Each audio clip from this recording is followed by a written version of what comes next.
Hi, folks. Dale York, Just Fish Outdoors, and I've got on the podcast with me today Trent McBride of McBride Outside, and he's a very, very knowledgeable, awesome guide that's around the Northeast Oklahoma area. And today we're going to talk about the hybrids, which is one of his main species that he fishes for. And we're going to talk about how these fish migrate. We're going to talk about the seasonal patterns. We're going to talk about tips and things that he uses to find these fish and catch these fish. And he's just very, very skilled at doing this. So, hello, Trent. How are you doing today? Good, Dale. How are you? I'm doing fine, sir. Why don't you introduce yourself and your business and tell us a little bit about what you do and where you do it? Yes, sir. My name is Trent McBride. I own McBride Outside Guide Service. One of my main species that I like to guide for is hybrid stripers on Skytook Lake. I also guide for crappie, sand bass, catfish, and spoonbill, and stripers when they're biting on keystone. You can get a hold of me on my phone number is 918-991-9749, or you could also contact me through my website at McBrideOutside.com, or you can find me on Facebook as well. Yeah, why don't you spell that last name for you, Trent? Sure. It's McBride, McBride. Yeah. And then outside. Yes, sir. Yeah, that's awesome. That's awesome, folks. And I fished with Trent, and he's Just Fish Outdoors approved. He knows what he's doing. So if you're in the Northeast Oklahoma area, or in the area, or you're going to be traveling to the area or something, feel free to give Trent a call. He definitely knows what he's doing. He's got some great equipment, including the great Lowrance and units, and he knows what he's doing. Trent, if you would, let's talk about these hybrids a little bit. Let's go through a yearly or semi-yearly pattern of when you start fishing for these particular species, how they travel, how they migrate, what are you looking for when you're trying to find these fish. Just trying to give our listeners some helpful information where if they have these fish in their area lakes, how should they go about finding and catching these fish? Yeah, I'll usually start late March, early April, looking for the fish on the wind-blown points and back in the pockets, looking for, they're chasing bait back up in there. We'll look for those. A lot of times we'll cast popping corks, or we'll troll with planer boards, up shallow. And just targeting those areas like that, and they'll start producing, and then after they start doing that, they'll start moving out to the deeper water as the year moves on and the water temperature starts increasing. So you start seeing this movement or migration toward the deeper water, around the 1st of May, somewhere around in there? They'll start migrating out. Say it's 1st of May, middle of May. It seems here the past few years that the bite has really, really been turned on hard in middle of May. Yeah. When you start finding them out there in the main pockets, just really schooled up and feeding hard. Yeah, that's typically when our water temperatures are around the low to mid 70s, wouldn't you say? Yes, sir. Once that water temperature hits 70s, they come out of those pockets and out into the deeper water, and usually around 30 feet seems to be key, 20, 30 feet. And I'm sure you're kind of focusing on river bends and ledges or high spots close to river channels, something like that. Anytime you can find any type of structure like that that's close to a river channel, they use those river channels, the old channels, they're kind of like their highways, like we would use our interstates and stuff to get back and forth from where they want to go. So targeting those areas like that are really prime spots. Yeah, and I'm sure you're also keying in on bait because, these fish, from my humble experience, I don't have the experience you do chasing them, but from my humble experience, they don't go very far from the buffet, so they're around bait fish pretty much all the time. Yeah, absolutely. If you can find the bait fish, you'll find the fish. Which sometimes is a hard thing on Skytook. Now, fortunately, the ODWC has been stocking shad the past few years. to help Right. that out. And I've been seeing a lot more bait balls on Skyhook. So that's a good thing. Now, how are you targeting these fish as far as catching them? What kind of rig, what kind of rod and reel are you using? What do you primarily rig up with? Well, I'll start with the rod. I use a medium heavy action rod, usually either a bait caster or a spin cast. It varies depending on the client. I usually use 30-pound braid with a 20-pound fluorocarbon leader. And in most situations, I'll fish down lines, Carolina rig, with about an ounce, a 3/4 to an ounce and a half weight, depending on the size of the bait and the wind and all that. Yeah, and the leader will also help be determined by the motion of the water and stuff like that. And then I'll usually use about a 2/0 circle hook, 2 to 3/0 circle hook on the end of that leader. What other ways that I fish is just a free line. We'll go straight from the braid with about 6 or 8 feet of 20-pound fluorocarbon with just a hook and sometimes a split shot, and then put a live shad on the end of that and just cast it out either side. And the other way is just a small, basically take your Carolina rig that you're downline fishing with, and just cast it out like you would catfish with. Yeah. A lot of times they're sitting on bottom chasing around. So just a few different presentations to see what they want. Some days they want live bait, some days they want cut bait. You just have to find what they want that day. Now, when you're talking about bait, I'm fairly sure you're talking about gizzard and threadfin shad. Is that correct? Absolutely, yes, sir. Gizzard and threadfin shad are our primary bait source that we catch around here. Yeah. Yeah, that's probably it's kind of like rolling a pork chop through a dog pound. When you don't get a bite, you get assaulted with those live shad. That's for sure. That's for sure. Boy, if you're holding on to it, and if it's not in a rod holder and you're holding on to it, you better hold on tight. So they will yank it out of your hand. Yeah, they do hit hard. My gosh, it's just crazy. And when you get on a pretty good sized school, I'm sure if you got 3 or 4 people in your boat, it's just chaos. It is a 3-ring circus at times.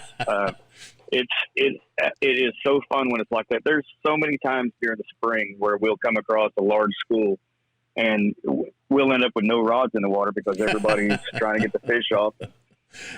Folks, it's just all you can do. Yeah, folks, let me tell you, if you have young children, that are wanting to fish or kind of have a knack for wanting to get into fishing, and you don't have the equipment, to take them, you don't have a boat, you don't have a motor, et cetera, give Trent a call. I mean, there is nothing more exciting for a young kid than to take them hybrid fishing. And, Trent's boat is plenty big enough. It's plenty safe. And these kids will have a blast and talk about this forever on these hybrid trips. So, that's one of the things I wanted to point out, that these hybrid trips are just insane. They get crazy. And then, you get other fish mixed in. We'll catch the occasional walleye. And then sometimes, especially with kids, we'll try to target the white perch that are in there. You can just catch those one right after another. If you've limited out on hybrids or just having a hard time getting them to bite or something, you can almost always get the kids on the white perch.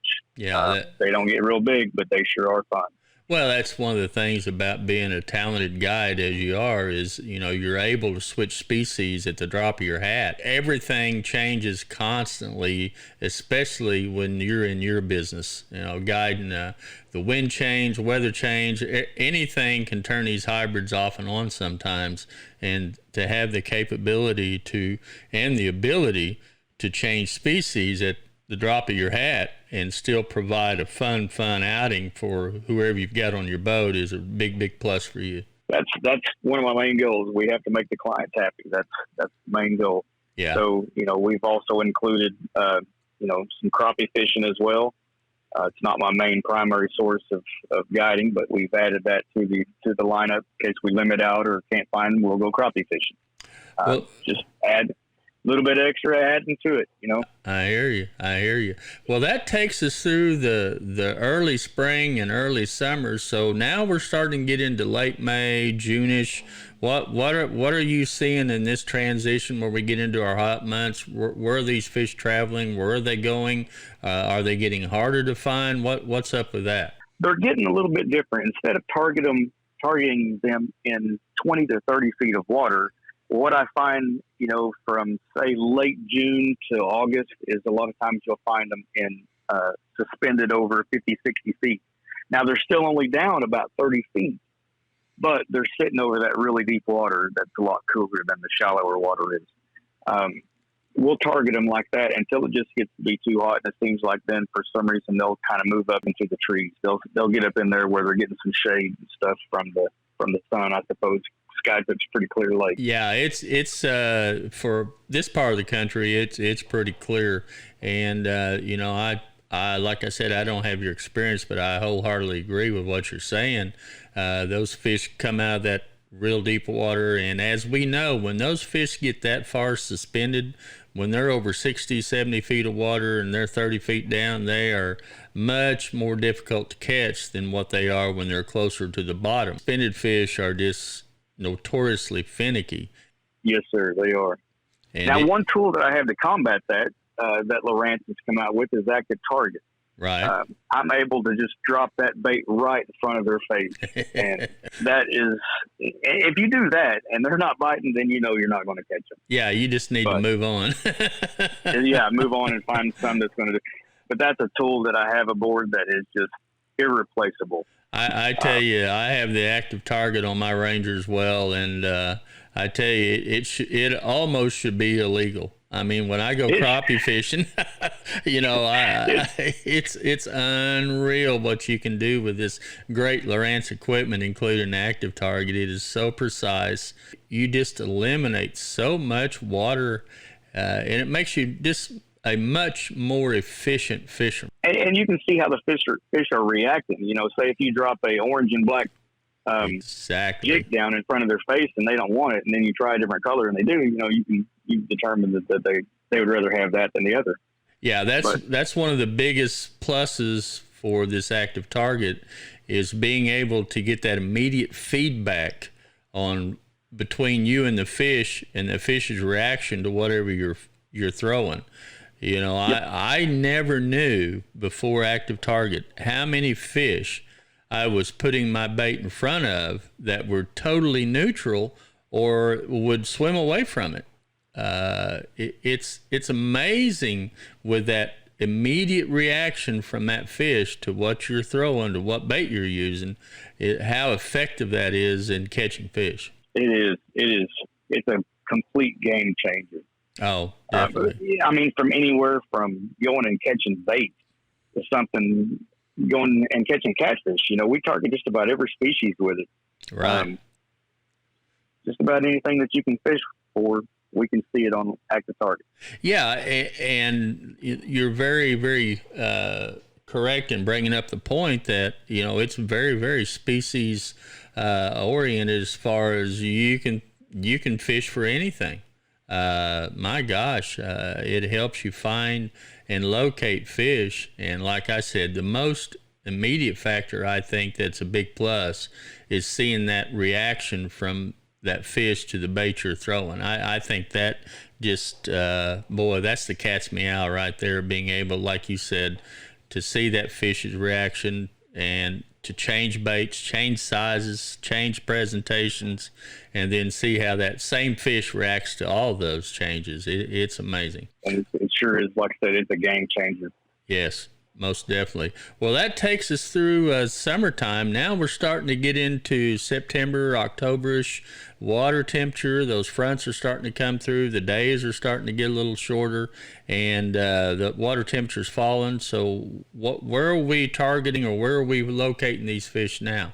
This is the type of year that I fish a whole lot of different species. Just depends on what's going on. When the water temperature gets back down into the 70s, the hybrids will make a little bit of a presentation for a few weeks. As a matter of fact, we've been catching a few of them up shallow here within the past, couple of weeks. But what I mainly try to focus on this time of year is going to be the catfish, spoonbill, and crappie. Wintertime is phenomenal catfishing season. Oh yeah. And of course, that's whenever we do a lot of spoonbill stuff, follow them around until they make their spring migration up north. But that's mainly what I'm targeting this time of year would be the catfish, spoonbill, and crappie, and the hybrids whenever they're not in their mood. Yeah. But we'll find them. Oddly enough, I have found on Skytip hybrids anywhere from Beaver Island all the way up north to Bull Creek. Yeah. In the wintertime. And you find them where you find them that time of year. It seems like I've gone out there at 18-degree weather in the middle of January and found them right in front of Beaver Island and had a 4-man limit in about an hour and a half. Yeah, I've even got a video posted out there on Just Fish Outdoors where I did a hybrid video. I think it was around the middle of November one year. I'm throwing 1/4 ounce, 3-inch sassy shads, and I'm catching my fish anywhere from 4 or 5 feet deep out to about 20-something feet deep. You bet. It's like they're everywhere and nowhere. Yes. Yeah. Even up in the timber. I've Yep. even gone up into the timber and, fished the actual creek channels and caught them up in the timber. And boy, you talk about frustrating. Now that's frustrating right there. He's got you wrapped around everything. But Boy, they do. It is amazing how the population seems to get once that water temperature gets down into the 60s. There's, those magic numbers where you can find them certain areas as far as the temperature goes. Yeah, let's talk a little bit. Let's enlighten the folks a little bit what a hybrid is. Folks, a hybrid is a cross between a white bass / sand bass and a striper. And, it's not uncommon for these fish to get up, 7, 8, 9, 10 pounds in some of the lakes that have a really good forage base. And in my humble opinion, feel free to jump in here on this one. I think exhibit more of a striper behavior than what they do as sand bass behavior. You find that true, Trent? They seem to take on a pretty good amount of both. They seem to get, I don't know, they both have attitude as far as their parent fish goes. And it just seems to make them worse. They're one of my favorite fish to catch as far as fighting. They don't ever give up. And yeah, you're correct about how they're made. And actually, if you go to YouTube and go to the ODWC, the Outdoor Oklahoma channel. We did a show last year. I had them aboard, and we did a show on how hybrids are made, how the stripers are collected and the eggs are dispersed, and the sand bass are collected, and how they disperse the milk into the eggs and make the hybrids. Anyway. Yeah, it's pretty informational, educational as well. It's kind of interesting the way they do that, and of course, the hybrid is the perfect fish for controlling populations because they're sterile. They don't very, very, very low percentage actually reproduce. And, you can start an argument with that statement in some places, but they are true hybrids and they're sterile. So any state organization that's involved with the fisheries, it's much more easy to manage the populations because of that. It's a true put and take type situation. So they're not going to get overpopulated if as long as the fisheries department do their creel surveys and this and that and the other. So, okay, that takes us through the winter time. Let's talk a little bit about how you prepare these fish. Folks, these fish are, if you do a few little things, these fish are very, very good table fare. Wouldn't you agree, Trent? Yes, sir, they are. They're really good white, flaky meat. The main thing that I find is you just have to get the red line out. Once you get that red out, you can fry it up, bake it, grill it. There's times where I'll leave the meat or leave the skin on the meat and just grill it, with the skin on. kind of like a redfish. If you've ever had redfish grilled, Yeah. there's just so many different ways to cook it. Yeah. But the key, that I found is just get the red meat out, and it's just wonderful. Yeah, folks, what he's talking about is when you fillet one of these fish, they're much like stripers and much like sand bass, i.e. white bass, is right in the middle of the fillet. There's a strip of red meat that usually runs the full length of the fillet. And what you want to do is you want to take and cut that red meat out of every fillet before you cook them. And boy, if you'll do that, these things, Trent alluded to the really, really white, flaky meat, and they are very, very good table fare as long as you take that red meat out. Making me hungry. I hear you. Well, we've talked about the fish. We've talked about the migration habits of these fish. We've talked a little bit about the tackle and that you use to catch these fish. And we've talked about, they're pretty good table fare as well. So tell us, do you guide year round? I'm a full-time guide. I just try to find whatever's biting at the time. Of course, my springtime is always filled with hybrids. Yeah. That'll kind of transition over to sand bass. And then into the wintertime, the catfish and spoonbill and the crappie and stuff. But, no, I do this full time. If you want to go fishing, just give me a call and we'll figure out what's biting, what you want to find, what you want to catch, and I'll make it happen. And once again, how's the best way to get a hold of you, Trent, if they want to book a trip with you? The best way, the quickest way is to just call me on my phone number is 918-991-9749. You can call or text me. And if I don't answer, just leave a message. I usually don't answer if I'm on a guided trip. The other way is my website is McBrideOutside.com. That'll have all of my information as well. Do you post daily or weekly reports on your website as far as what you're doing? I haven't posted any reports in quite a while. I try to do that on my Facebook page occasionally. At least, let people know what I'm catching, how I'm catching, where, and the depth, and all that. So you can find that on my Facebook page occasionally. Now, is that also McBride Outside Facebook page? There is a McBride Outside, or you can friend me personally. It's Trent McBride. Okay. And once again, Trent, what's that phone number? 918-991-9749. Folks, that's Trent McBride of McBride Outside, and like I said, he's Just Fish Outdoors approved. I have fished with this gentleman, and he does know what he's doing. A veteran. He's has some excellent equipment. Tell us a little bit about your boat, Trent. My boat was custom made for guided for hybrids. It's a 22-foot Predator center console. I have a bait tank aboard, of course, all the equipment, the latest equipment from Lowrance. It's a very comfortable boat. It's easy to walk around. It's not small. You're not going to feel confined. Right. And, so you can easily accommodate at least 4 anglers. 4 is perfect. I've got 4 seats in there. I've had as many as 8. Wow. That gets a little bit tight. That's a little bit congested right there. That was a little bit tight. Fortunately, a couple of them were children. But I supply everything. I supply all the tackle equipment, life jackets. I have water aboard. Sometimes I have snacks. I try to make it a all-inclusive style fishing trip. I even keep a grill aboard in case we get hungry. Well, how can it get any better than that right there? Not only does he take you out and catch fish, clean your fish, but he'll also cook your fish.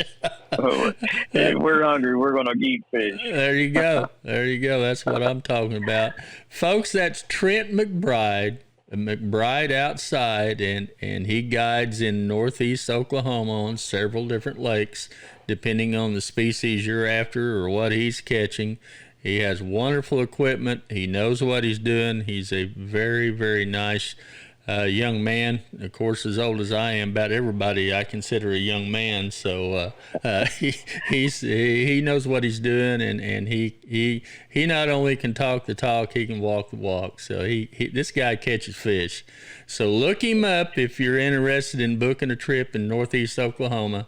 And like I said, folks, I guarantee you he'll put you on the fish. Trent, man, I appreciate you coming on the show this evening, and I've had fun talking with you. Any last words from your side? Well, I sure appreciate you having me on, Bill, and it was good fishing with you last time you was out. I have to get you out again. Oh, and, I'm looking forward to that. We may have to put on a crappie trip. Hey, that sounds good. Sounds good. No, if you want to contact me, you have my phone number and my website, and just give me a holler. All right, folks. Like I said, that's Trent McBride, the McBride Outside. He guides in Northeast Oklahoma, and he definitely knows what he's doing. Look him up on his Facebook page, McBride Outside, or you can also find him on his website at McBride Outside. And Trent, what's that phone number once again? 918-991-9749.